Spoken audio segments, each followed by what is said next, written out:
All right, so we've been working on this harp project for the last few months now. I don't know how long it's been, 2 or 3 months, I guess. And it's just been quite a project. Wow. I mean, we came from nowhere. Both the harp maker and myself, both of us lost our places at the same time during the corona.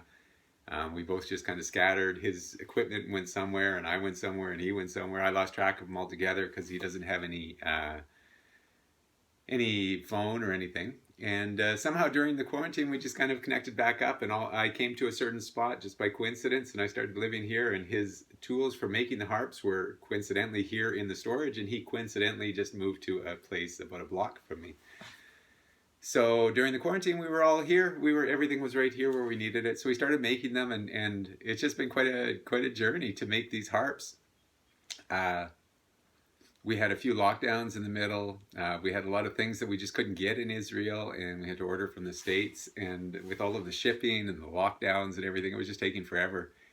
And we had some problems about making them. The tools were making a lot of noise here at the monastery, and people were complaining. So we had to do a little bit of work for that. So, anyways, it's been quite a journey. And we've got down now, and we've been gluing the harps. And this is the last one that we have to glue the back onto. And so I thought before we glued the back on, while we can see the inside, I'm going to give a little journey of the harp because I found it to be so interesting how to make instruments. I've never made instruments before. And these instruments are so special. They're very, very special. They're ancient instruments.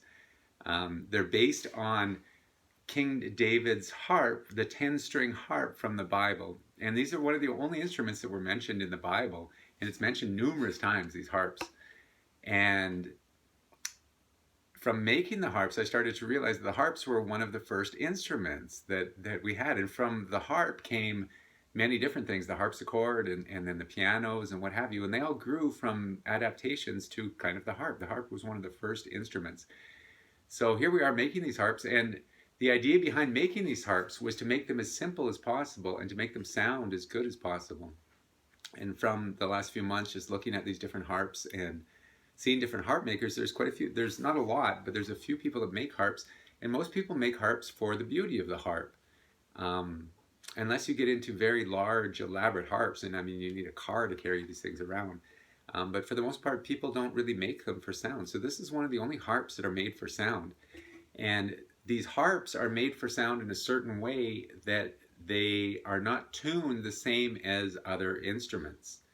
And this is a whole fascinating journey. It's called tuning with intonation.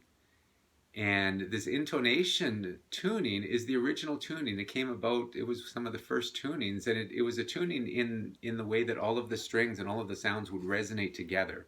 Not so each string had a certain set frequency, but rather so all of the strings would play together and resonate together as you would play them. So it's a very unique tuning style, and it sounds absolutely magnificent. So anyways, here is the last harp that we have to glue the back onto.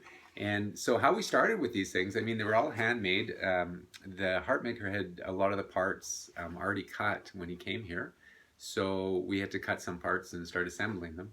So what we started with was this nice frame right here. And it's just a simple wooden frame with these dado cuts on them, so they fit together. And I noticed right away that he was using two different woods. And I learned a lot about wood while making the harps also. So there's a lighter wood on the inside, which is maple, and there's a darker wood here, which is walnut. And maple is much harder, and walnut is much softer. Now walnut looks really nice because it has this nice brown tone and look to it. I don't know if you can see on the side here. But it's very soft. So when it comes to the instrument, it doesn't sound as nice because with the instrument, you want something hard that the sounds really kind of resonate with, not this kind of soft sound. So there's a mix in the harps between adding walnut bridges and maple bridges, and there's different mixes of the woods that are used in the harps to make different sounds and to try to make a nice sound depending on what strings are going to go on them, whether they're nylon strings or whether they're steel strings. And then with the steel strings, you want a little bit softer sound, so you would use like a walnut bridge like this, which is a softer wood and makes it sound softer. So anyway, so there was a lot of understanding about the woods and the different woods, and just working with the woods, you can really feel how they sound differently and how they're much softer, some of them. So anyway, so we started with that. And then what we had to do was we had to make these pieces right here, this front piece. And now I didn't know anything about instruments. However, this front piece is actually what's called the soundboard. It's on the back here also.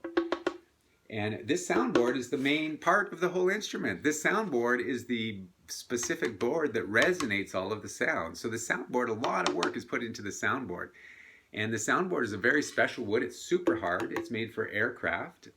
And it's like a plywood type material. And it had, I think it was 8 small thin layers. I mean, the whole sheet of it, you can hardly see it here, but it's only a few millimeters thick, this white wood here. And inside that, there's 8 thin layers that go together to make this super hard wood, because all of the pressure of the strings pulls on this, and it all of when you play the strings, the sound hits this wood and it resonates inside.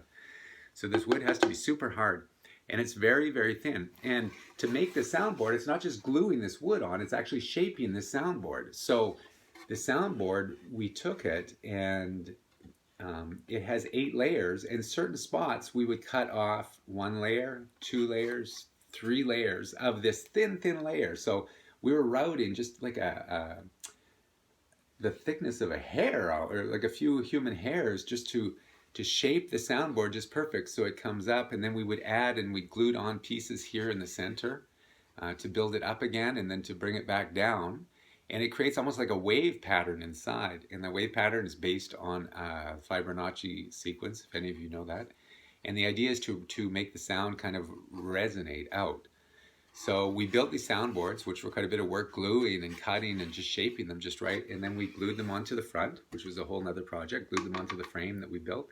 And then we trimmed the edges, we routed the edges. And what we did next was we put these bridges on.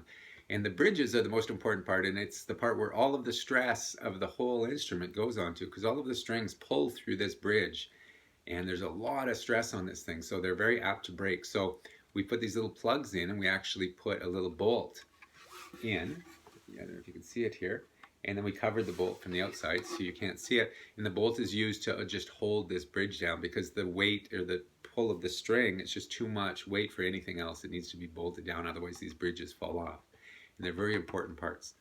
So we did all that, and it was just a lot of gluing and the shaping and the drilling of these little holes in here, and everything has to be lined up on the soundboard in a certain way, in a specific way.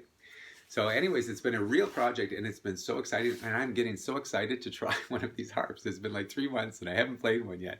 And I told the harp maker I'm not going to play his until I get my own. So I've like tiddled on his once or twice there, just kind of played on it, but for the most part I have not played it. And but we're getting very close. So what we've done now is we've glued so here's the front, and this one's a maple one, so it's just white wood all the way around, and it's a much harder one. And what we did now was we just glued the back on. So the back is another piece of wood. It's just a simple piece of wood, and we routed this shape into it. And the shape actually has a function, because if you can see inside, you can see the holes. So when you need to change the strings, you need to go in through these different holes to get to the different strings on the front here, to be able to access them from the back. So we put those on, and we're just gluing them tonight. I have one left to glue, so I wanted to show you the inside before I glued it closed. Tomorrow we're going to route these off. We're going to sand them down, and we're going to shellac them, and we're going to start putting the pegs in here, in the tuning pegs up top here, and get some strings on them. And hopefully in a couple days I'm going to have a harp to play. So this is very exciting. So I just wanted to give an update. That is the update on the harp project for right now.